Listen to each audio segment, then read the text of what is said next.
Boa noite para você que acompanha a KTV nesta noite de quinta-feira. Estamos começando mais um Papo Reto. E o meu convidado de hoje é um cascavelense que está fazendo um trabalho na Assembleia Legislativa do Paraná.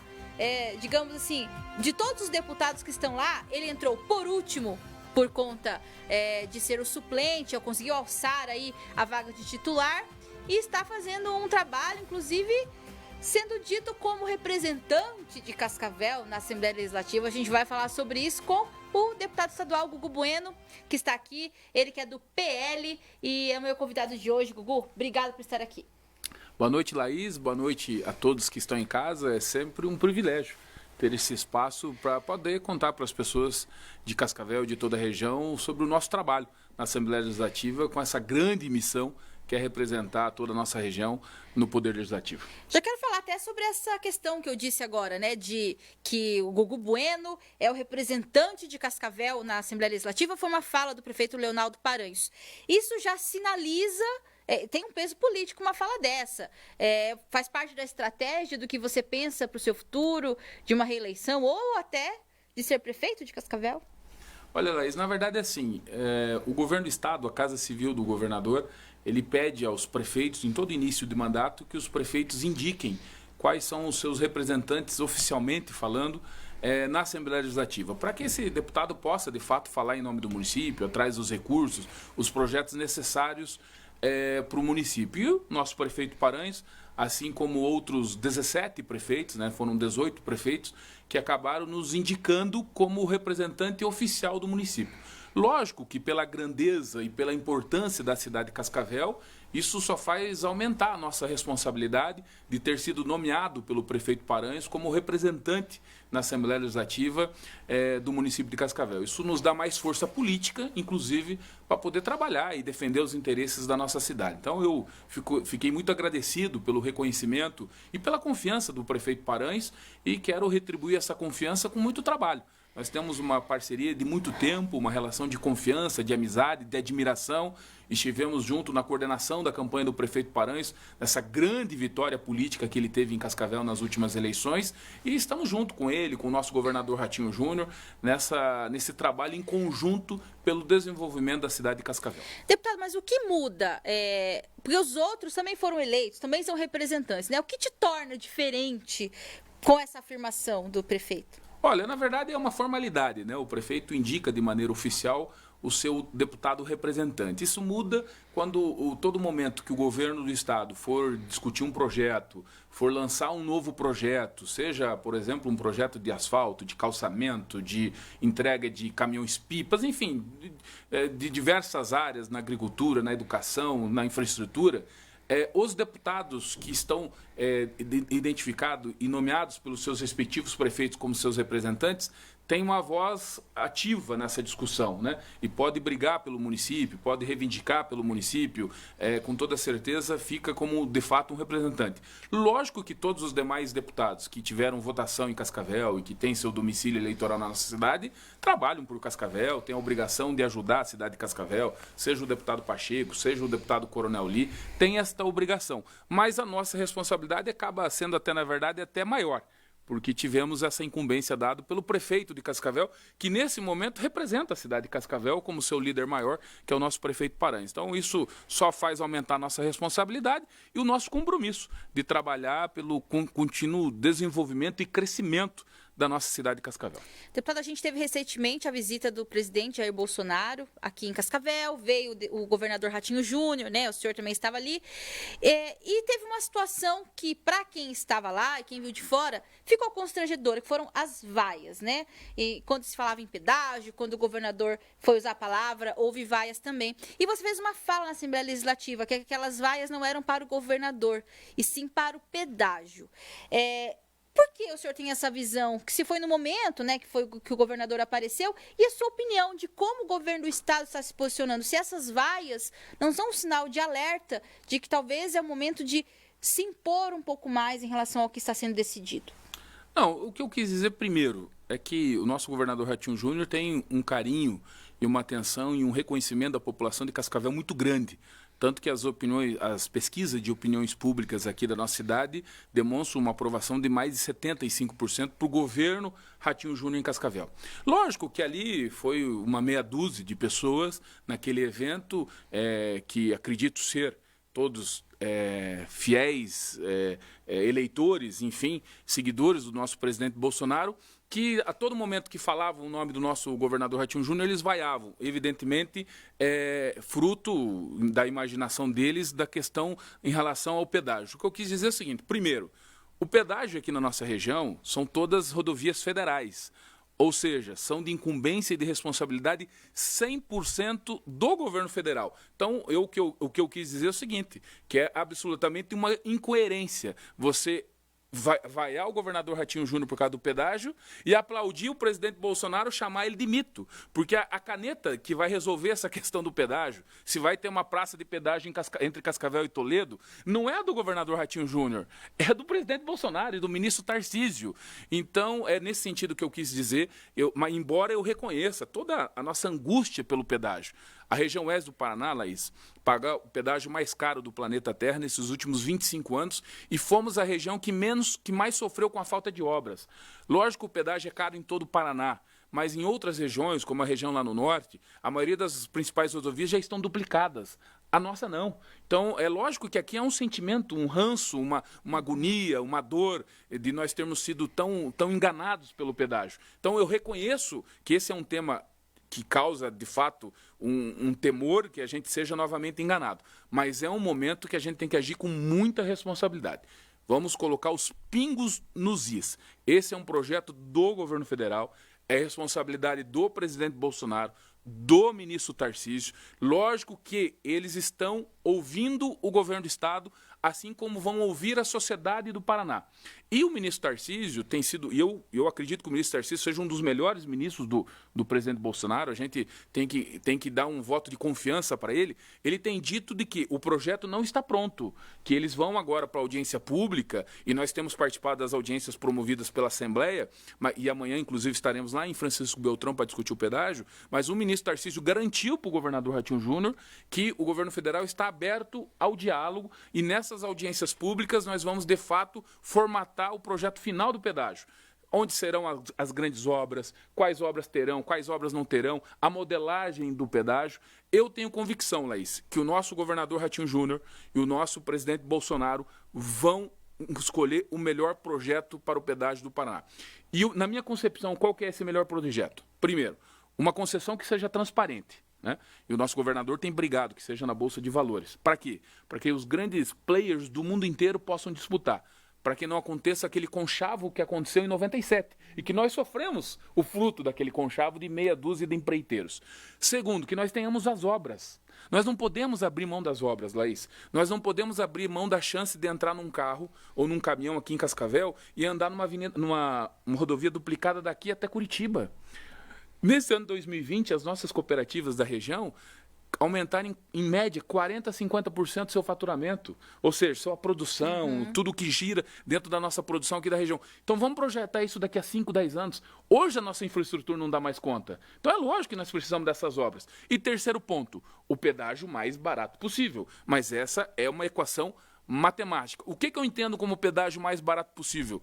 Não sou técnico do assunto, sou leigo, assim como a grande maioria das pessoas que estão nos ouvindo. Mas pelo que eu pude comparar com outros estados, pelo Brasil, para mim o que seria hoje um pedágio justo? Seria termos uma rodovia duplicada daqui a Curitiba, por exemplo, para nós aqui de Cascavel, e tivéssemos um desconto de, no mínimo, 50% a 60% do pedágio que hoje é cobrado, com a rodovia duplicada. Então, esse é o meu cerne, essa é a discussão que nós temos feito.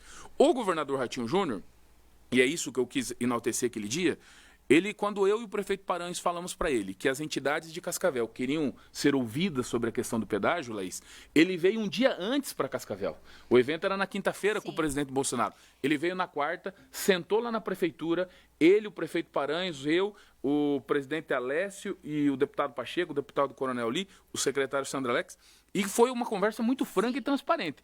E o governador, e eu testemunhei essa conversa com o presidente Bolsonaro, o governador pediu uma atenção especial ao presidente explicou para ele a questão da importância que Cascavel e Toledo estão crescendo muito. Logo, logo essas cidades vão se encontrar, eu tenho certeza disso, para não ter o pedágio entre Cascavel e Toledo, e pediu que o presidente, de fato, entre nessa parada. E o presidente Bolsonaro se comprometeu a entrar. E, inclusive, se comprometeu a receber essas entidades em Brasília e a gente aprofundar essa discussão. Eu tenho confiança, eu prefiro, nesse momento, confiar no presidente Bolsonaro, confiar no governador Ratinho Júnior. Nós vamos encontrar o melhor projeto para o pedágio. Lógico que ninguém gostaria de ter pedágio, mas faz parte da nossa realidade, é um mal necessário. Mas que nós tenhamos um pedágio justo. Preciso fazer uma pergunta, Gugu Bueno. O senhor estava lá naquela reunião. Ela foi a portas fechadas. A imprensa, nós tentamos acompanhar, tentamos conversar com o governador, não foi possível. Por que essa restrição naquele momento?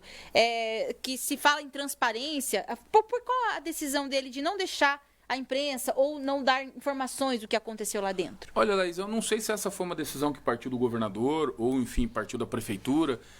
O que eu sei, assim, foi uma reunião bem franca, assim, sabe? Então, lógico que quando você tem a imprensa presente, a conversa ela fica limitada, né? As conversas, porque uma questão até mesmo das pessoas se sentir confortável para falar aquilo que elas queriam falar, né? Lógico. Então, assim, houve inclusive falas mais duras e firmes.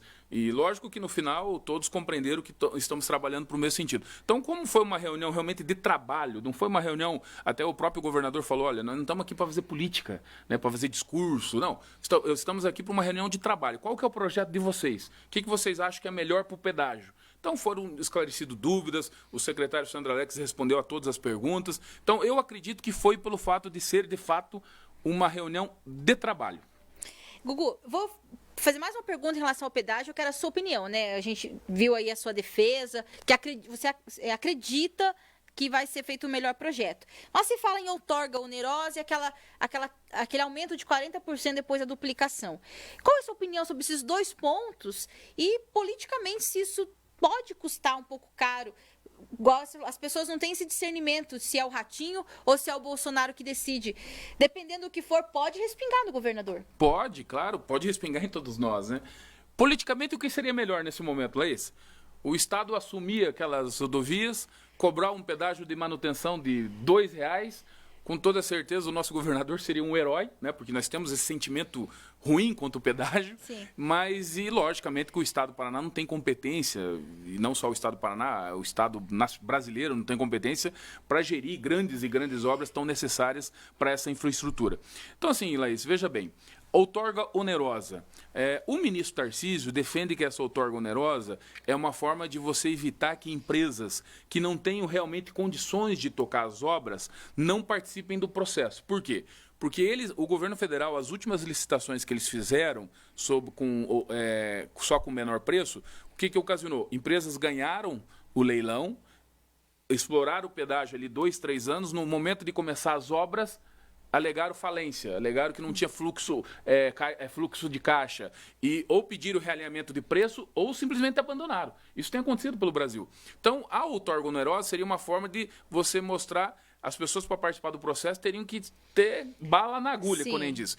Contudo, eu entendo de que existem outras formas de você garantir essa segurança. Seja uma carta-fiança, seja um seguro, seja, enfim, alguma outra forma. O ministro Tarcísio tem sinalizado que essa parte dessa taxa de outorga poderia ser revertida, inclusive, para baixar a própria tarifa. Então, é uma discussão técnica. Sim. Eu entendo, num primeiro momento, eu quero te dizer que eu não concordo com a outorga onerosa. Por uma questão simples, né? O nosso foco é uma tarifa mais barata. Mas eu reconheço que é um assunto técnico e que tem que ser estudado e que nós temos que encontrar a melhor forma, que garanta as obras e que tenha o pedágio mais barato possível. Eu não aceito nenhum outro pedágio que não tenha pelo menos um desconto de 50%, 60% do que a gente paga hoje com a rodovia duplicada, tá? Ou seja, respondendo a sua segunda parte da pergunta, sim, que é sobre o degrau tarifário. Após a duplicação, 40%. 40%. Eu não teria problema nisso, desde que você começasse o contrato apenas com o pedágio de manutenção, um pedágio de manutenção que hoje dizem estudos que seria em torno de apenas R$3, tá? E após a conclusão da obra, você quantificar o valor daquela obra e dividir dentro dos 5, 10 anos da exploração do pedágio. Mas isso desde que o preço inicial seja muito baixo. Então, é uma questão a ser... Por isso que eu digo, é uma questão complexa e técnica, Laís, e a gente não pode perder qual que é o nosso objetivo. O nosso objetivo é que nós tenhamos as obras tão necessárias para o desenvolvimento do Paraná e que tenhamos um pedágio barato. O que é um pedágio mais... Não barato, porque barato não é, mas mais justo. R$ 5,50, R$ 6, eu imagino, com uma rodovia duplicada, que é o que a gente vê pelo resto do Brasil. As pessoas comparam com Santa Catarina. Temos que tomar cuidado para não perder razão nessas comparações. Santa Catarina foi o governo que tocou as obras. Ali é apenas um pedágio de manutenção, por isso que fica na casa dos R$ 3. Mas nós, aqui do Oeste, não podemos ter esse luxo. Por quê? Porque essas obras foram roubadas de nós. Hoje nós não podemos só implantar um pedágio de manutenção. Nós precisamos dessas obras. Essas obras vão gerar riqueza, produção para o Paraná, para o oeste do Paraná, inclusive vai salvar vidas, né? Então, é uma questão técnica que a gente tem que discutir com muita responsabilidade. Quero aproveitar a tua audiência, Laís, da KTV, porque eu tenho falado disso em todo o Paraná e eu tenho percebido que as pessoas elas têm se espantado com essa informação. Essas empresas que exploraram o pedágio ao longo desses últimos 25 anos, elas causaram prejuízo para o estado do Paraná estimado em mais de 30 bilhões de reais. 30 bilhões de reais. Pois conseguiram fazer um acordo de leniência com o Ministério Público Federal em apenas 800 milhões. Então, assim, você causou um prejuízo de 30 bilhões, aí você chega na justiça e fala, não, eu aceito aqui devolver 800 milhões. Não é nem... Não dá nem 5% da dívida. Infelizmente, a Justiça Federal aceitou e deu para eles a condição, inclusive, de disputar a próxima licitação. Que é o acordo de leniência, eles ficam livres, não cometeram nenhum crime. Não vão ser presos, não cometeram... Tá com a ficha limpa, que nem diz por aí, né? Estão com a ficha limpa. O nosso governador Ratinho Júnior não aceitou isso. Muito pelo contrário. Continua processando as empresas e mais, conseguiu uma liminar proibindo elas de participarem da próxima concessão. Mas há um jogo muito pesado nos bastidores da política do Paraná que tenta fazer com que essas empresas tenham a possibilidade de disputar novamente as concessões. O que seria um tapa na cara de todos nós. Então, por isso que eu digo, o jogo é duro, o jogo é pesado, e nós temos que preservar os interesses do povo do Paraná, que é termos as obras, não deixar mais esse povo que tanto roubou a gente continuar explorando o pedágio e nós termos, obviamente, uma tarifa mais barata possível. Esse jogo pesado que o senhor fala, quem está por trás? Há uma pressão política? É uma questão econômica, empresarial? É, de repente, alguém de alto coturno superior da esfera federal, do governo? Quem faz esse jogo para tentar forçar essa situação dessas concessionárias estarem de novo no contrato do pedágio? Laís, é um jogo que a gente sente nas sombras, né? É evidente que a gente tem que ter responsabilidade, então eu não posso aqui dizer nomes, acusar ninguém porque não tenho provas, mas a gente sente o movimento, sente o desejo, são grandes interesses, são contratos bilionários, é muito dinheiro. né? É muito dinheiro, então é lógico que existe interesse por trás. Não podemos ser ingênuos de achar que não existe interesse por trás. O que nós temos que ter cuidados e ser vigilantes para que os interesses do povo do Paraná sejam preservados. Mas essa questão do acordo de leniência de apenas 800 milhões de reais com essas empresas, não dá para engolir. Esse povo roubou o futuro do Paraná, Laís, porque essas obras que estão sendo previstas agora, e que tem que ser previstas, porque elas têm que acontecer, elas já eram para ter acontecido há 10, 15 anos atrás. Né? Então eles roubaram o futuro do Paraná, sem dizer das milhares de vidas que se perderam justamente por falta dessas obras. Bueno, já passaram alguns deputados aqui e eles falaram para mim que tem um projeto que deve ser votado na Assembleia Legislativa, que é que o Estado tem que fazer uma cessão de algumas rodovias para entrar nesse pedágio, né? Isso pode até ser um trunfo que a Assembleia Legislativa tem para poder melhorar esses contratos. Não sei se você sente que isso pode ser usado como uma moeda manga, de troca, no sentido positivo. Pode, muito embora aqui na nossa região isso não teria muito efeito. Por quê? Porque as nossas rodovias que estão nesse novo pacote de concessão são todas federais já. Né? Então nós temos rodovias estaduais, é mais lá no sudoeste e no norte do Paraná. Aqui são todas federais. Então se o governo federal quiser vir aqui e implantar o pedágio da forma que eles entenderem, eles têm essa competência, eles não precisam da anuência do governador ou da Assembleia Legislativa do Paraná. Por isso que é o melhor caminho nesse momento, Laís, é o diálogo, é confiar na boa índole do governo Bolsonaro, na boa vontade do governador Ratinho Júnior, ouvir as nossas entidades. É importante que a sociedade organizada, que as entidades se posicione, coloque o sentimento do oestino nessa questão, mas é sem dúvida nenhuma, o melhor caminho nesse momento é o diálogo. Deputado, vamos um pouco mudar de assunto aqui, né? Teve um debate importante essa semana na Assembleia Legislativa, que isso é uma tendência em outros estados, vem acontecendo, e isso chegou ao Paraná, que é tornar a educação um serviço essencial. Assim como, digamos, o posto de saúde ou uma UPA é essencial, a escola também. Para os professores, né, os sindicalistas, falam que isso é uma forma de forçar que as escolas voltem, né? É sempre uma resistência. O senhor foi a favor. Por quê? O que muda ter esse serviço essencial, a educação como serviço essencial, e por que o seu voto foi a favor? Eu sou vice-presidente da Comissão de Educação da Assembleia, um cargo muito importante e que eu tenho muita honra de ocupar, embora, como você disse no início do programa, estamos lá na Assembleia há poucos meses. Lógico que isso me dá uma responsabilidade maior na questão da discussão da educação no Paraná. Primeiro, Leis, nós temos que separar um pouco os professores da APP Sindicato. A gente sabe a crise existencial e ideológica que existe dentro dos nossos sindicatos. Eu, como deputado, recebo muito retorno. Hoje, as redes sociais, todo mundo está a um passo de você, né? Ou a um clique de você. Então, eu recebo retorno de pessoas, de professores contrários, mas também recebo o retorno de muitos professores favoráveis ao retorno das aulas. O que nós votamos na Assembleia? Nós votamos na Assembleia um projeto de origem do nosso governador Ratinho Júnior, que declara a educação serviço essencial. Na prática, isso significa o quê? Possibilita o retorno das aulas enquanto durar a pandemia do coronavírus. Minha concepção pessoal, não tem mais como não voltarmos às aulas. Isso, infelizmente, o ideal é que o coronavírus já tivesse acabado, o ideal é que essa pandemia já fosse passado, o ideal é que nesse momento já tivéssemos vacina para todo mundo, mas nós estamos longe de viver o mundo ideal. Nós temos que viver o mundo real. E o mundo real é que a sociedade como um todo está funcionando, Laís. Você está trabalhando, nós estamos trabalhando, os médicos estão trabalhando, os policiais estão trabalhando, os empresários, os trabalhadores, a sociedade inteira está trabalhando. Então não tem sentido de você manter as escolas fechadas, sem dizer que o governo tomou cuidado de manter o modelo híbrido, ou seja, o governo do estado vai ter que se esforçar e possibilitar ao aluno que ele tenha acesso das duas maneiras. Aqueles pais que queiram mandar seus alunos para a sala de aula, poderão mandar, mas aqueles pais que queiram preservar os seus filhos e manter eles em casa, manterão eles em casa. Então, assim, é uma escolha e uma decisão dos pais. O que o governo está fazendo,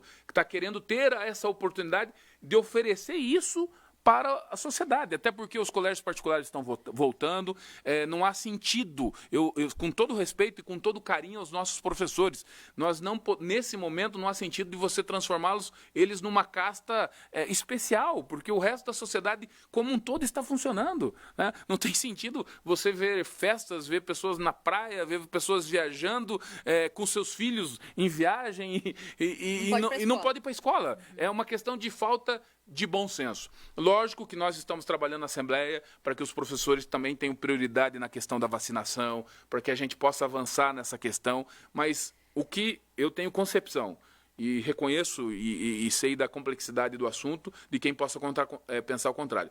Mas chegou a hora das escolas voltarem a funcionar, até porque se os pais têm que trabalhar, não tem com quem deixar o filho, é um problema social, não é só uma questão educacional. E sem dizer que eu tenho, nesse período, Laís, e até por uma questão de responsabilidade, eu conversei com muitos técnicos, psicólogos, e eles dizem do problema da saúde mental das nossas crianças, inclusive. Nós estamos ao passo de perder quase uma geração, porque nós não estamos falando de uma semana, 15 dias ou 30 dias. A crise do coronavírus vai para um ano, né? Então é evidente que, assim como em todo o mundo, em todo o planeta Terra, nós temos que voltar às nossas aulas. Já pegou Covid, Gugu Bueno? Ainda não? Ainda não peguei saiba. Covid. Não que eu saiba, né? É lógico que a gente está numa atuação ativa, temos ido a Curitiba toda semana, em diversos trabalhos, recebendo prefeitos, lideranças, vereadores, visitando os municípios, mas se peguei não tive sintoma, né? Porque também existe muitos casos de pessoas que pegaram e não tiveram sintoma, mas ainda não sofri desse mal ainda. Você tem circulado, né? Tanto os bastidores aqui, a gente ouviu uma conversa, o senhor vendo a sua agenda em outros municípios, tem conseguido, para atender toda a região, toda a sua base onde fez voto, você tem percorrido o trecho mesmo, pessoalmente? Como é que tem sido esse trabalho, para não ficar também só focado em Cascavel, que deputado estadual tem uma abrangência maior? Olha, Laís, como eu falei, né, eu tenho a honra e a responsabilidade de ter já no começo desse ano 18 municípios que os prefeitos me indicaram como prefeito, Sim, como sim. deputado do município, né? E não só da região oeste, né? Por exemplo, eu sou deputado do município de São João, de Coronel Vivida, lá do sudoeste do Paraná. Então, é lógico que a gente tem que andar. O mandato de deputado ele é importante, mas ele só tem sentido se você realmente concretizá-lo com conquistas concretas para a população e para os municípios. Então nós temos andado muito. Nessa sexta-feira, por exemplo, eu vou sair daqui 6 horas da manhã, vou a Francisco Beltrão, participar da audiência pública do pedágio lá em Beltrão, e depois, na sequência, irei passar em Ampere, Pranchita e Realeza, conversando com lideranças, prefeitos, vereadores desses municípios, levantando as demandas e levando essas demandas para o governo do estado, para as secretarias. Temos trabalhado muito, Laís, mas pela graça de Deus, estou muito feliz com essa missão, até mesmo aproveitando essa boa relação de amizade, de companheirismo. Fiz parte do governo do nosso governador Ratinho Júnior, do nosso chefe da Casa Civil, Guto Silva, que já esteve aqui contigo várias vezes. Então eu tenho aproveitado essa boa relação pessoal e transformado isso em conquistas para esses municípios que eu represento. Deputado, a gente sabe que tem algumas obras aí, já foi anunciado, pelo menos o senhor até já divulgou, algumas obras em colégios, o Colégio Riviera, alguma obra no Colégio Padre Canísio. Como é que está aí? Conseguiu avançar ou a pandemia travou um pouquinho esses investimentos? A pandemia atrapalhou um pouco, tá? O Colégio Riviera é uma grande conquista. O governo do estado está previsto nos próximos anos, até porque nós temos, importante que as pessoas saibam, nós temos tido a cada ano diminuição de alunos na rede estadual. Então, o governo do estado tem previsto para os próximos anos a construção de apenas 7 novas unidades de colégios estaduais em todo o Paraná. E a gente conseguiu incluir como prioridade o Colégio Riviera, que é tão importante para a região norte de Cascavel. Por quê? Porque lá foi construído um grande conjunto habitacional, o município fez toda a sua parte, mas o governo do estado não construiu um colégio estadual. Isso ocasionou uma superlotação em todos os colégios da região. Então, é uma grande obra de mais de 12, 13 milhões de reais, que já está garantido esse recurso. E em que fase que está, Laís? Já foi feito o projeto base, já foi aprovado aqui na Prefeitura de Cascavel e está na fase de elaboração dos projetos complementares. Mas não é do BID? Não entrou no BID? Não, esse vai ser construído com recurso próprio do governo do estado. Governo do estado, tá. Uhum. Vai ser construído com recurso do governo do estado, está na elaboração dos projetos complementares e previsão de licitação da obra no segundo semestre desse ano. E também a licitação que saiu agora da Delegacia Cidadã. Agora vai? Deputado. Agora vai. Essa é uma obra que a gente conseguiu retomar, né, reativar, colocar ela na lista de prioridades. Uma obra muito importante que também vai botar fim a uma grande mentira que foi contada ao povo de Cascavel já nesses últimos 20 anos, que era o fim do cadeião público, né?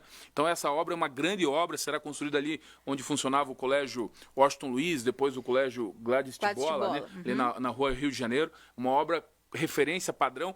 Cerca de 7 milhões serão investidos e que teve a licitação já realizada nessa semana. Tem uma empresa vencedora. Eu acredito que nas próximas semanas o contrato seja assinado e a obra possa ser iniciada. E tem alguma bandeira aí, outra de verba, que você está batendo na porta do governador ou, sei lá, do secretário de saúde, alguém que está vindo para cá de verba, de alguma pendência, né, nessa tua agenda aí?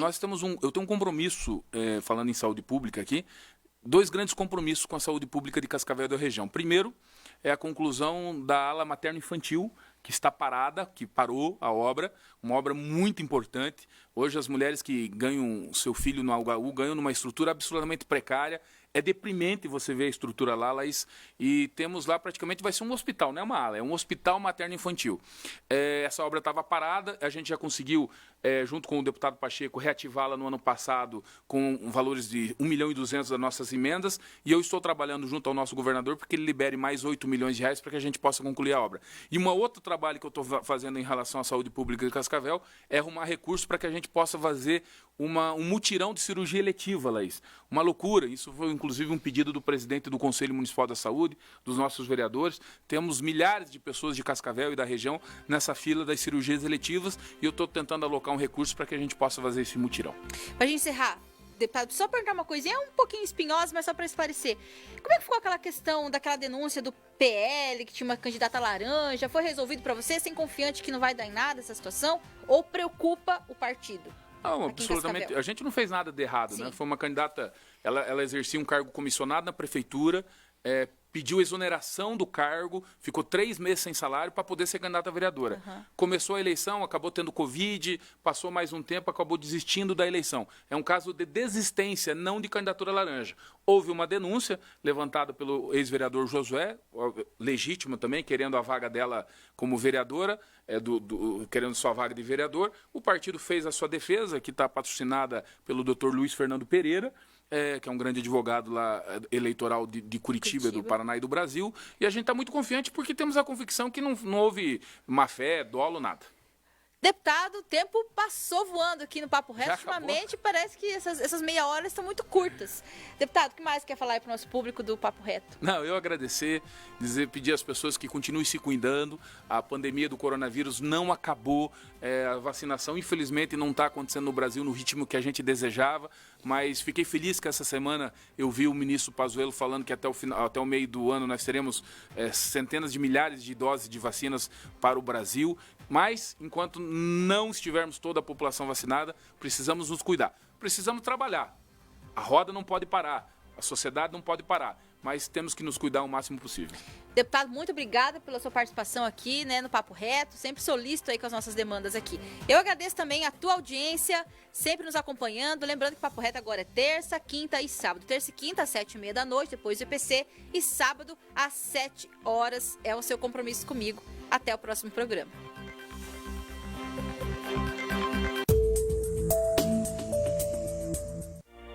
Nós somos a ZYP 272, KTV, Cascavel, Rede Cultura, emissora da Fundação Canal 20.